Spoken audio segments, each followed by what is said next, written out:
In this module, we'll look at two things. One of them is the graphs of exponential and logarithmic functions. And the second thing we'll look at is finding x-intercepts or solutions to exponential and logarithmic equations. Now, you will probably want to have a graphing calculator for this module. It'll be a little difficult for me to show you all the graphs via a calculator, so I'll just draw out some rough sketches on here, but if you can have your graphing calculators available, then you'll be able to get a little bit better picture than what I'll draw out. To start with, on your graphing calculator, we'd like for you to graph the exponential function y equals 2 to the x and see what this particular graph looks like. After you've gone ahead and graphed it, it should give you the impression of some type of an increasing function. But the key thing that we want to note here, two things. One is that it goes through the point 0, 1. And another thing is that as x goes off toward negative infinity, the graph never crosses the x-axis. And so I'm going to highlight this by going over it again here. This value continues to get closer and closer to 0, but it never actually reaches 0. And so the key thing is that with this function 2 to the x, we do not have an x-intercept. In other words, if we were to set this thing equal to 0, we would get no solutions. Let's compare and contrast that with another exponential function. Let's try y equals 10 to the x. So go ahead and plot this on your calculator now. 10 to the x looks very similar to 2 to the x. It still goes through 0, 1. But the key is that it just increases a little bit quicker. If you graph both of them on the same screen, that should be apparent. But again, the key characteristics are the same. We still go through 0, 1, and there is no x-intercept on this graph, so no solution if we were to set it equal to 0.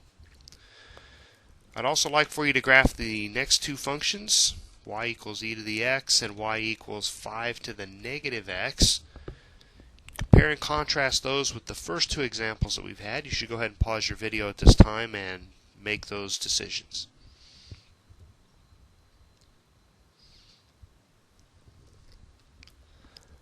Alright, e to the x looks almost exactly like the first two examples. Has the exact same characteristics. No x-intercept and a y-intercept at 0, 1. And 5 to the negative x, instead of being an increasing function, it's just a decreasing function. But again, has the same two key characteristics. It has no x-intercepts, and it goes through the point 0, 1. So the point that I'm trying to make here is that with exponential functions, they never have an x-intercept if they're structurally set up in this form. Not all of them will go through 0, 1, but for the most part, when we get into calculus, we're going to see a lot of examples like these, and so that's the point that I'm trying to emphasize with this.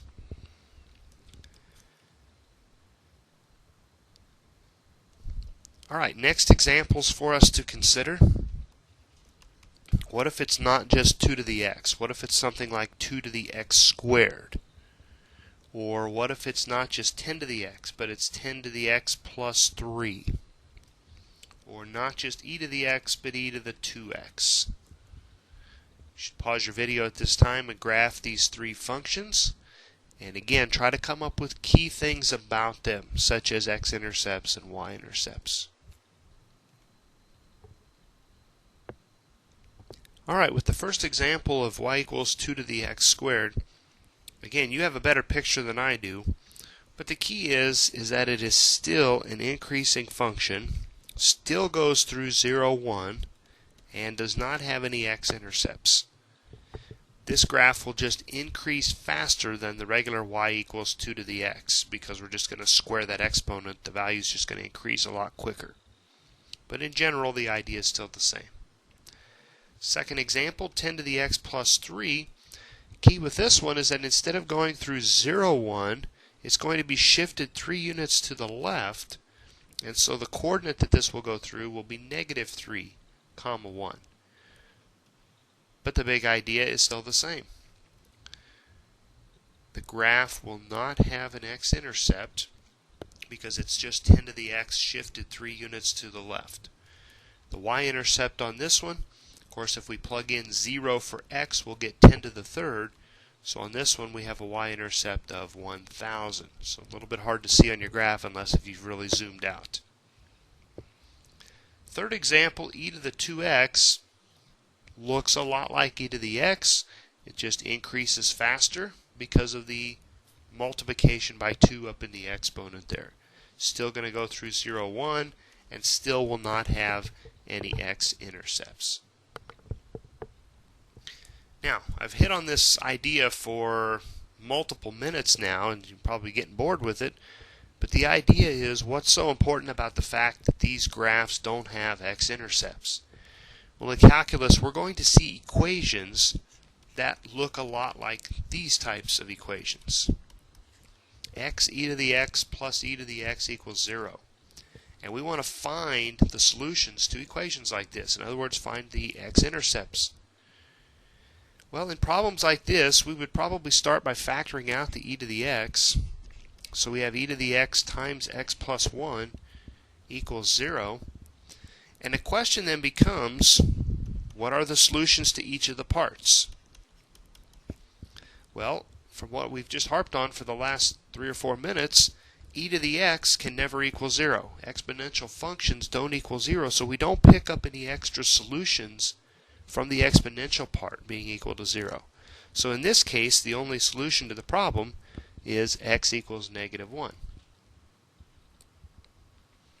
We also have examples that look like this. 2 e to the 2x equals 0. Now, starting off, we could divide both sides by 2, and we get to an exponential function equaling 0. Can exponential functions equal 0? Well, hopefully you know that by now. The answer is no. So in this case, there are no solutions to this problem. There will not be an x-intercept. Last example, what if it's 2x e to the x squared equals 0? In this case, we do have a solution, because if we let x equal 0, we'll end up with 0 times the exponential function, and that would give us 0 for an answer. But the question is, can I pick up any other solutions from the e to the x squared part being equal to 0? And the answer again is no. Exponential functions don't equal 0, so in this case the only solution is x equals 0. Being able to solve equations of this type will become very important in calculus, and so recognizing that we try to factor out the exponential part because it does not yield any solutions is very important.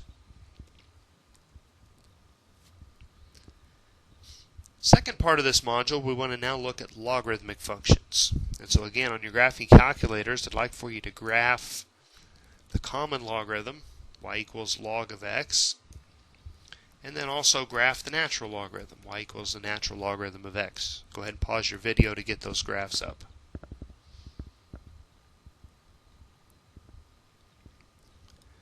Alright, both of these graphs have a similar picture.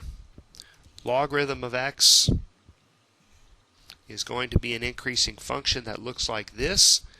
The x-intercept occurs at 1, 0. Remember, exponentials and logarithms are inverse functions of each other. So in the previous example, when we would graph things like 2 to the x or 10 to the x, they looked like this dotted graph and went through the coordinate 0, 1, which forces us on an inverse function to go through the coordinate 1, 0. So the key with this one is it does have an x-intercept. And we're usually more interested in calculus with x-intercepts than we are with y-intercepts. So that would be significant for us to note that we do have an x-intercept here. On y equals the natural logarithm of x, we have basically the same graph, just a little bit different on the curvature. But key again is we do go through the coordinate 1, 0.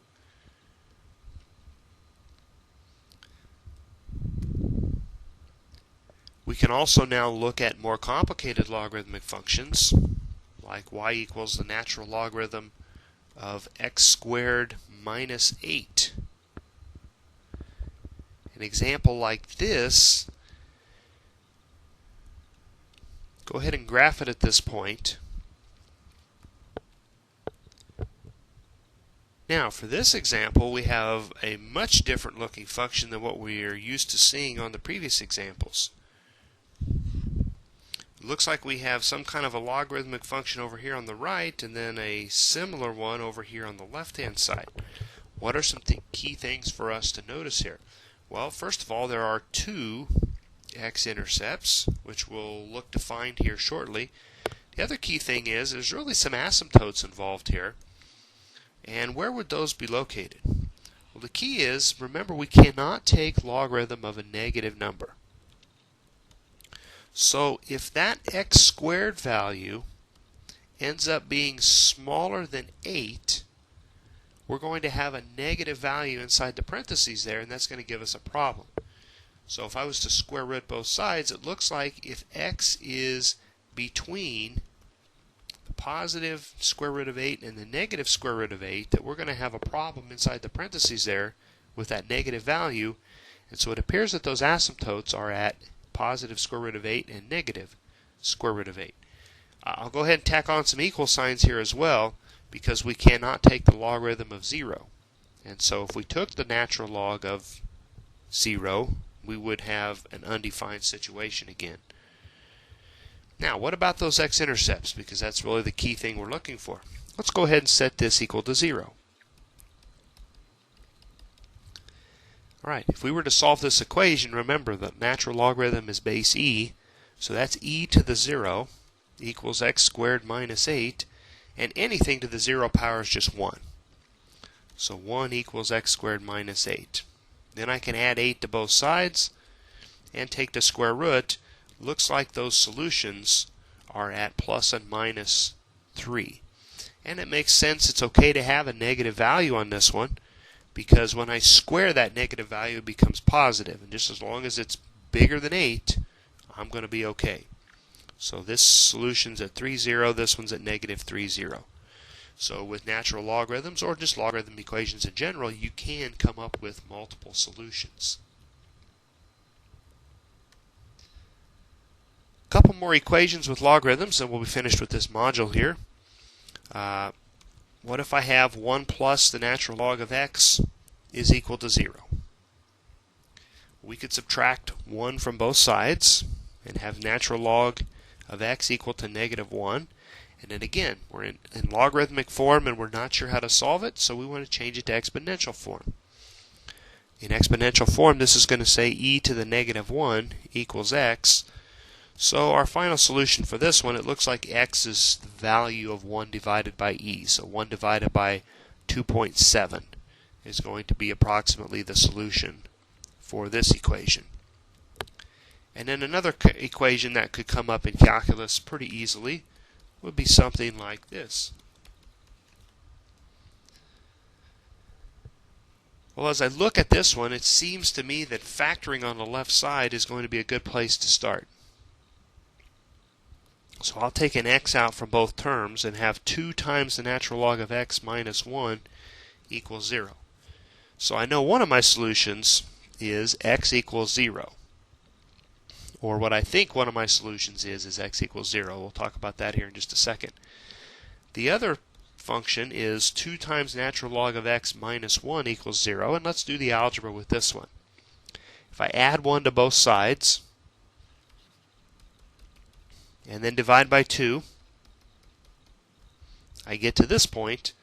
Now if I was to change it to exponential form, it would be e to the 1/2 equals x. Or in other words, we're looking at the square root of e being a solution to this equation. Now, what about that x equals 0 from before? Is that really a solution in this problem? And the answer is, unfortunately, no. Because of this piece right here. We cannot take the natural logarithm of 0 because that's undefined, so therefore x equals 0 actually does not turn out to be a solution here in this problem. But x equals the square root of e does turn out to be a solution. And if you want to verify that x equals 0 is not a solution, you can graph y equals what I've just boxed off here. What you'll notice on the graph is it's a little hard to tell. It kind of looks like it does something like this. Here's our square root of e solution.